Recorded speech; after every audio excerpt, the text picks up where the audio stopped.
¿Te has preguntado dónde debe vivir un paciente pulmonar? Si ese tema te interesa, quédate viendo este video.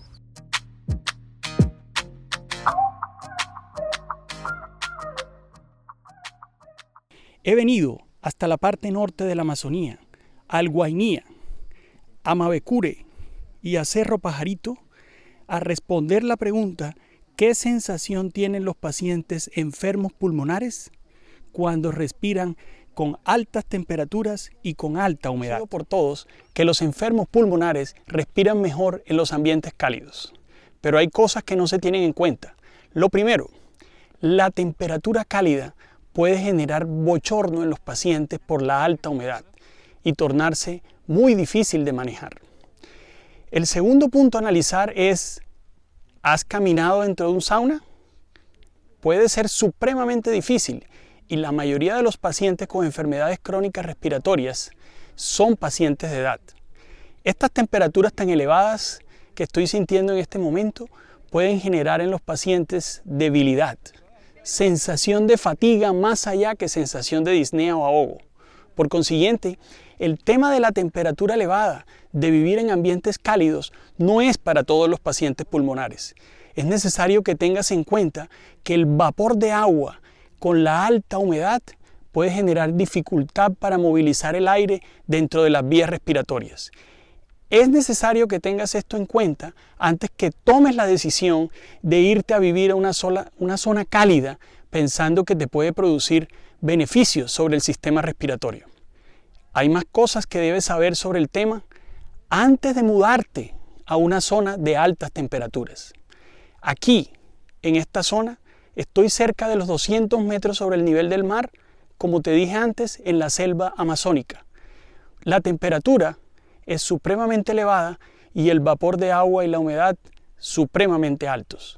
Puede ser una zona no beneficiosa para pacientes pulmonares, aunque en teoría lo fuese. Continúo en Puerto Inírida haciendo el análisis de lo que requieren los pacientes pulmonares.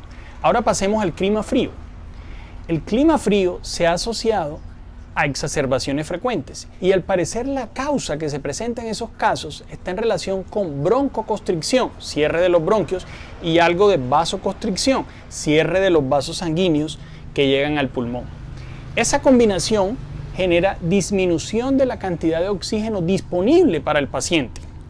Por consiguiente, los climas fríos extremos no son convenientes para el paciente con enfermedad respiratoria. Vamos a la parte de la humedad. ¿Qué pasa con el clima seco, exageradamente seco? Presenta un proceso de irritación en todo el árbol bronquial y la irritación nuevamente estimula el cierre del bronquio y las exacerbaciones y el empeoramiento del paciente y la consulta al hospital. Entonces, te estarás preguntando: ¿y qué hago? ¿Clima cálido, clima frío, húmedo, seco? Ahorita tendrás la respuesta. Pero vamos primero a las alturas. Los pacientes que viven en montañas, en ciudades de montaña, que en Latinoamérica hay muchas, Bogotá, Quito, Ciudad de México, tienen menos oxígeno disponible. Cuando tienen menos oxígeno disponible, requieres hacer más trabajo respiratorio para compensar esa falta de oxígeno y tener una mayor ventilación que traiga mayor oxígeno al cuerpo. Eso se asocia a un trabajo respiratorio incrementado. Entonces, ¿qué necesitas? Ir a alturas menores. Pero recuerda que todo es una combinación. ¿Cuál es el cuarto componente? La polución. En este video hablé previamente del componente de la polución. Es necesario evitarlo y vivir idealmente en climas mucho más limpios, en áreas no tan urbanas, para disminuir todo ese componente particulado que existe en muchas de estas poblaciones.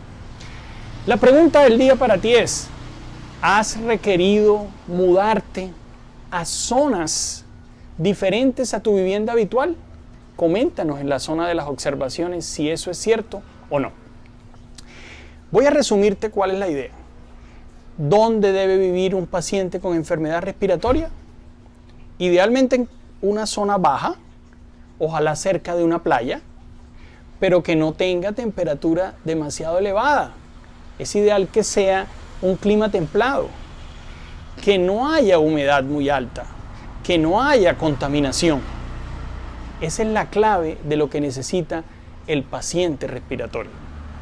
No es fácil, pero en nuestros países, para los que no puedan vivir en las playas, en las zonas de las faldas de las montañas, entiéndase más o menos 700 metros sobre el nivel del mar, puede ser ideal.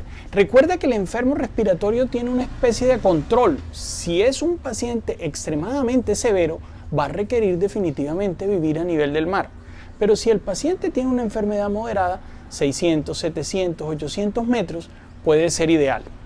Ahora, por último, cuando los pacientes me consultan pidiéndome sugerencias en cuanto a si se deben desplazar de su ciudad de origen, en mi caso los que viven en Bogotá, yo siempre les pregunto, ¿tienes con quién vivir? Pienso que un paciente pulmonar no puede ir a vivir a una zona costera o de menor altura para estar solo y vivir probablemente los últimos años de su vida en un ambiente de soledad. Para compensar eso está el oxígeno. En otro video hablaré sobre oxigenoterapia. Y ahora, no olvides, si te gustó el video, dale like o suscríbete a este canal Pulmón Crítico.